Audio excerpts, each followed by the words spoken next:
저희 같은 일반 사람들이 떠올리는 사람은 결국 사실 일론 머스크와 스페이스 X긴 하거든요. 그렇죠.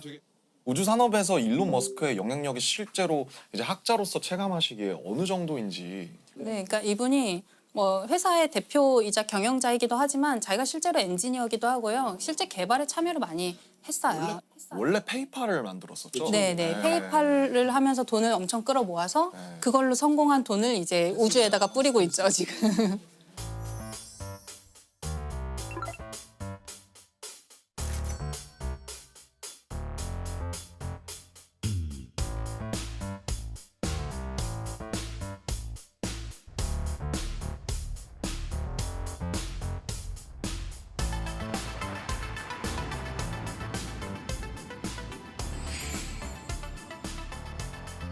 듣기로는 위성을 3,000개를 쏘아 올렸다. 예, 뭐 한 번에 막 수십 개씩 계속 쏴가지고요. 아, 그렇게 많이 돈이 많나? 돈이 많아.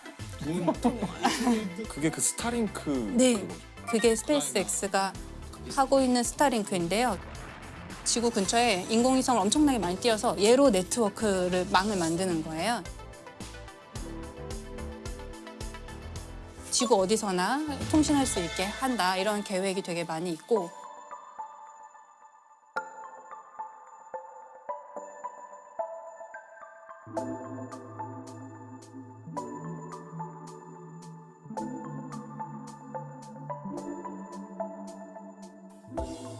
사실 정말 궁금했던 게 인공위성을 스페이스X에서만 쏘아 올린 게 3,000개가 된다고 하잖아요. 궤도가 커서 그런지 그렇게 여러 국가에서 인공위성을 막 수만 개를 쏘아 올렸을 것 같은데 부딪히거나 그러지 않나요? 부딪히기도 해요. 아, 그런 그래요? 사고가 날 수 있고 그래서 어느 정도 그 밀도를 유지하게끔 그런 규칙이 정해져 있어요. 그래서 우리가 규칙이 있구나. 우주로 쏘아 올리는 모든 물체는 등록을 해야 되는데요. 등록할 때 이제 우리가 어느 궤도로 보낼 것이다, 임무 수명이 어느 정도다, 임무가 끝난 다음에 어떤 식으로 폐기할 것이다 이런 이제 대략의 계획이 있어야 되거든요. 근데 문제가 되는 것은 거기에 참여하지 않고 자력으로 등록하지 않는 물체를 올리기도 해요. 왜냐하면 이게 등록 안 했다고 해서 처단할 수 없거든요. 뭐 거기로 가서 불법도 뭐 이렇게 할 아니고. 수도 없고 그렇죠. 그러니까. 그 갔는지도 모르니까 이제 지구 규모에서는 뭐 새로운 게 올라왔는지 안 올라왔는지를 알기는 어렵잖아요. 그래서 거기에 이제 참여하지 않으면 그런 미확인 비행 물체들이 정말 근데 진짜 최근에 뭐 이렇게 기사 보니까 우크라이나 전에 전쟁에 있어서 그것들의 정보를 제공하거나 이런 위성들을 우리가 이제 파괴하겠다. 그러면 만약에 거기서 쐈다. 그럼 미국에 가만히 있지 않을 테고. 이러면 진짜 우주 전쟁이 벌어지는 거 아니에요? 그래서 그 상대방 국가의 인공위성을 요격하는 기술을 이제 많이 개발하고 있는데 큰일 났다. 큰일 났어. 역시. 스타워즈라 그러죠. 그러니까 옛날에. 스타워즈는. 그거를 처음에 실험을 해야 되는데 우리가 실험을 남의 나라 위성을 진짜 요격하는 실험을 할 수는 없잖아요. 그러면 그래서 전쟁 나니까. 자국의 오래된 위성, 폐기해야 되는 위성을 자기가 격추하는 그러다 실험을 해요. 잘못 격추하면 할 수도 있고. 자기네가 이제 실험적으로 격추를 했다. 폐기에 대해서 격추를 하면은 완전히 다 없어지는 게 아니잖아요. 사실은 그래요. 파편들 쓰는 끼. 맞아요. 그런 일이 실제로 일어날 수 있고 파편들이 굉장히 문제가 많이 되죠.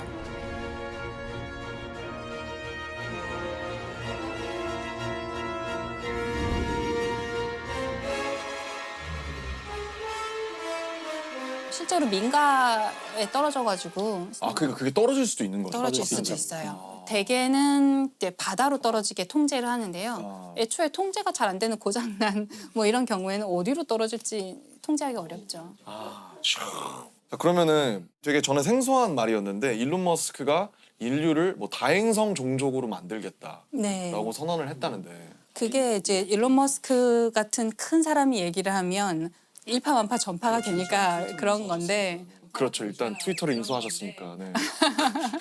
맞아요. 근데 이제 원래 있던 말이긴 한데요. 그러니까 우리가 뭐 멀티 플라네터리 스피시스 이렇게 다 행성 종족이에요. 여러 행성을 오가는 여러 행성에 걸쳐서 생존하는 그런 종족인 인간이 우리가 그렇게 돼보자 그런 이제 목표를 가지고 있어요. 뭐 화성에 사람을 이주시키겠다. 그래서 장기간 거주하게 만들겠다 이런 얘기를 하고 있고.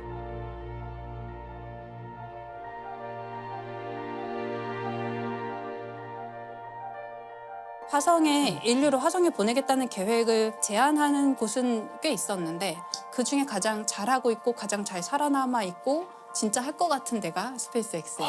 그렇구나. 일론 머스크가 50년 내에 화성에 정착촌을 세우겠다. 네. 그게 가능성이 50년 어느 정도 되는 거라고 보세요? 50년은 좀 도전적인 목표일 것 같긴 한데요. 예를 들어서 스페이스X가 제안하고 있는 개념 중에 우주에서 주유하는 게 있어요. 주유요? 네, 기름을 넣는 아, 기름 거예요. 넣는 네. 거. 아. 왜냐하면 멀리 가려면 또 방향을 많이 바꾸려면 연료가 많이 필요한데 연료는 무겁잖아요. 그게 기름이에요? 우주선 연료도? 네, 등유를 쓰기도 하고 고체 연료를 요즘에 쓰기도 하고 아무튼 그런 이제 우주 공간에서 막 돌아다니려면 연료가 있어야 되는데 연료가 무겁잖아요. 네. 그 무거운 거를 우주로 쏘아 보내려면 또 연료가 많이 필요해요. 그렇군요. 그러면 또 연료를 많이 주면 또 무거워요.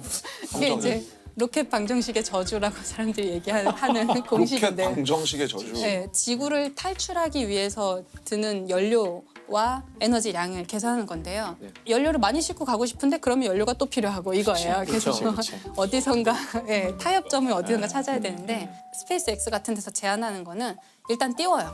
일단 해서 우주공간 띄워놓고 기름만 가지고 있는 연료만 가지고 있는 우주선을 또 띄워서 우주공간에서 도킹을 시켜서 급유를 하는 거예요. 그래서 주유를 해주고 얘는 다시 지구로 돌아오고 그럼 얘는 우주공간에서 이제 더 멀리 갈 수 있는 에너지를 다시 갖게 되잖아요. 미 공군이 사용하는 공중급유기를 우주에서 하겠다는 거죠. 네, 그걸 이제 좀 더 큰 규모로 하려고 하는 거죠. 그래야지 화성까지 가서 화성에서 착륙했다가 뭐 만약에 필요하면 화성에서 다시 돌아올 수도 있고 또 다르게 접근하는 데도 있는데요. 예, 아랍에미리트 연합이라는 이게 나라가 돈이 많아서 그런가요? 그렇죠. 그렇겠죠. 네. 일단 자본이 뭐 네, 거기는 이제 석유로 자본을 많이 가진 나라고 그런데 석유가 한계가 있잖아요. 그렇겠죠. 언젠가는 바닥 날 거란 말이에요.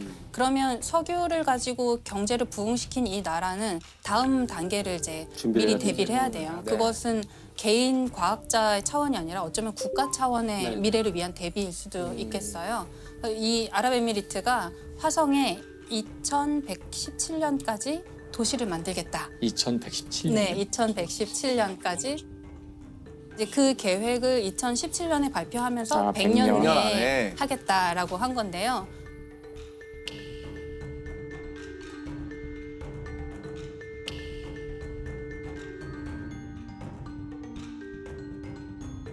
국가 차원에서 굉장히 우주 탐사를 갑자기 막 속도를 엄청 빠르게 진행시키고 있어요.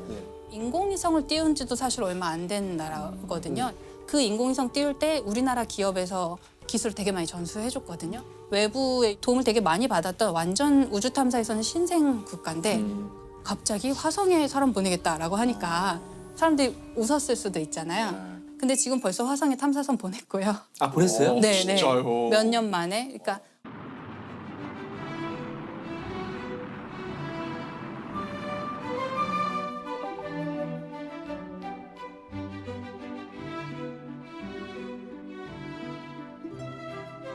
원래는 어떤 한 국가가 열심히 준비를 해서 화성 탐사선 정도 보내려면 한 10몇 년 정도 준비를 해요. 개발 기간. 근데 이 나라는 몇 년 만에 보냈어요.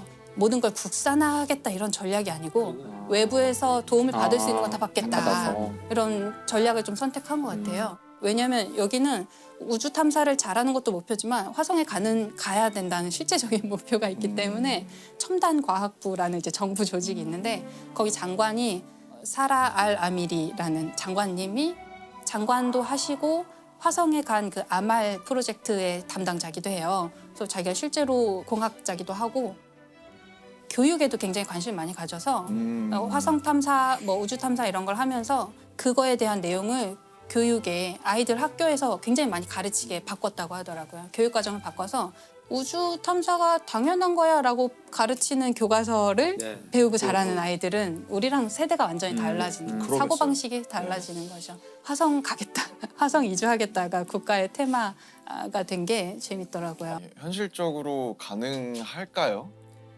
제 세대에서는 가는 거는 가능도 할 것 같아요. 네. 근데 가서 장기적으로 존재하느냐 그리고 또 가서 번식을 하고 다음 세대까지 살 수 있게 하느냐 그거는 조금 더 먼 미래가 아닐까 싶은데요.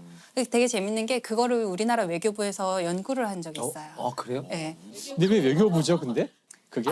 그 되게 중요한 지적이신데요. 오, 왜 외교부에서 이제 전문가에게 연구 용역을 준 거예요. 어떤 연구를 하냐면 예를 들어서 한 100년 정도 후 뭐 화성에 사람이 살 수 있고 오래 거주할 수 있는 환경이 된다고 치면 그때의 정치, 국제사회 관계, 지구와 화성 사회의 관계는 어떠할까?